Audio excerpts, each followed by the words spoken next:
What has gotten into the Bulls here, Geltzeiler? A couple of weeks ago, we're talking about firing Fred Hoiberg, cleaning house there, and now they've rattled off 4 straight wins. They could get the 5th seed there in the East.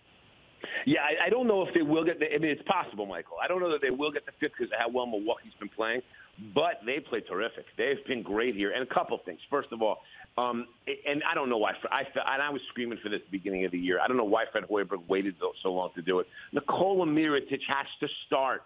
That's who he is. He should play with the first-teamers. He's a good stretch 4. Mirotic has been terrific for them. And even in games that he doesn't score a ton, it hasn't mattered. He's rebounded. He's passed the basketball. Mirotic has been great. And granted, he didn't play a ton last night, but he's played great for them. Jimmy Butler's taken it to a high level. And I got to tell you something. Rajon Rondo changed who he was this year within this team. There was a seminal moment for Rajon Rondo, not only for the season, but for his career, when Jimmy Butler and Dwayne Wade were piling on Fred Hoiberg and complaining about the other guys on the team. Rondo had the back of everybody else in the team, and he did it publicly on Instagram.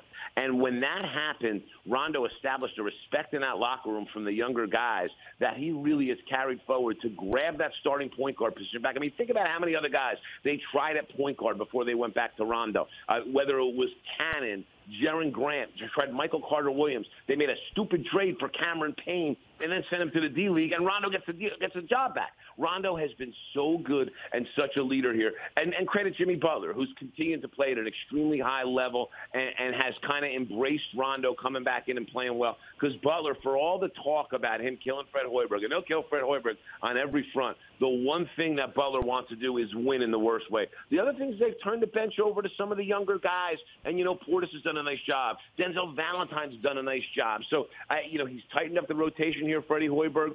The thing about Hoiberg is this.